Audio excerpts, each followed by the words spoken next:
یزید کون ہے؟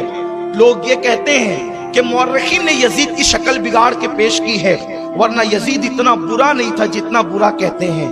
ہم کہتے ہیں کہ آپ ہی کی بات دو طرف ہے، کہ یزید اتنا برا نہیں تھا جتنا برا لوگ کہتے ہیں۔ کتنا برا تھا وہ تو تسلیم کر لو، جتنا برا تھا وہ تو تسلیم کر لو۔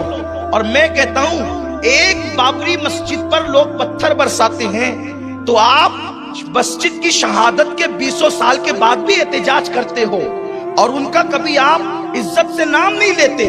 اور یقیناً ایک مسلمان کی ایمانی غیرت یہی ہونی چاہیے، مسجد پر جو مسجد بند تھی اس پر لوگ پتھر برسائے اور اس کو شہید کریں تو تم ان کا نام احترام سے نہیں لیتے۔ جس نے کعبے پہ پتھر برسوائے، جس نے خانہ کعبہ پہ پتھر برسوائے، وہ یزید رضی اللہ کب سے ہو گیا؟ اس یزید کا مرتبہ کب سے بلند ہو گیا؟ اللہ اکبر۔ اللہ کے حبیب صلی اللہ علیہ وسلم کے غلاموں، آقا کریم صلی اللہ علیہ وسلم کا فرمان ہے کہ میری امت میری سنت پر قائم رہے گی۔ سب سے پہلے اگر میری سنت کو کوئی بدلے گا تو وہ بنو امیہ کا ایک فرد ہوگا، اس کا نام یزید ہوگا۔ آقا کریم نے نام لے کر کے اس کی برائی بیان فرمائی ہے۔ اس کے بعد بخاری شریف اٹھا کر کے دیکھیں، حضرت ابو ہریرہ دعا کرتے تھے، اللہم انی اعوذ بکا من راس الستین و امارت الصبیان، اے اللہ میں سن 60 ہجری کی حکومت سے پناہ مانگتا ہوں، سن 60 ہجری کے اوائل دور سے پناہ مانگتا ہوں، یا سن 60 ہجری کے بچوں کی حکومت سے تیری پناہ مانگتا ہوں۔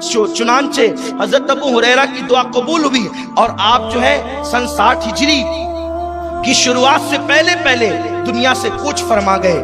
آپ دیکھیں آخر ابو ہریرہ وہ کون سی گندگی دیکھ رہے تھے 60 کے بعد یا 60 میں، جس کی بنیاد پر آپ پناہ مانگ رہے تھے۔ اور بخاری کی یہ الفاظ امارت الصبیان بتاتے ہیں کہ میں بچوں کی حکومت سے، اور یزید جس وقت تخت نشین ہوا اس کی عمر 34 سال تھی یا 37 سال تھی۔ اسی سے متعلق مورخین نے بیان فرمایا ہے، یزید علی الاعلان شرابی، یزید پھوپھیوں کے ساتھ نکاح کرنے والا، پھوپھیوں کو اپنے حرم میں رکھنے والا، جبکہ نص قطعی ہے کہ پھوپھی کے ساتھ نکاح نہیں ہو سکتا، سوتیلی ماں کو اپنے حرم میں رکھنے والا۔ یہ سارے یزید کے کیریکٹر ہے، جو میں نے پچھلے سال بہت تفصیل سے تقریباً 2-2.5 گھنٹہ صرف یزید کے حوالے سے گفتگو کی ہے عائشہ نگر قبرستان میں۔ اگر وہ تفصیل دیکھنا ہے تو آپ وہاں دیکھ سکتے ہیں، یہاں میں عرض نہیں کرنا چاہتا۔ اور ہم نے وہاں حدیثیں بھی پڑھی ہے، کتابوں کے حوالے بھی دیے ہیں، آپ وہاں تلاش کر لیں۔ بس اتنا ہے کہ حضرت سیدنا امام احمد ابن حنبل، جن کے مقلدین میں غوث العظم دستگیر ہیں، انہوں نے یزید پہ کفر کا فتویٰ دیا، یزید کافر ہے۔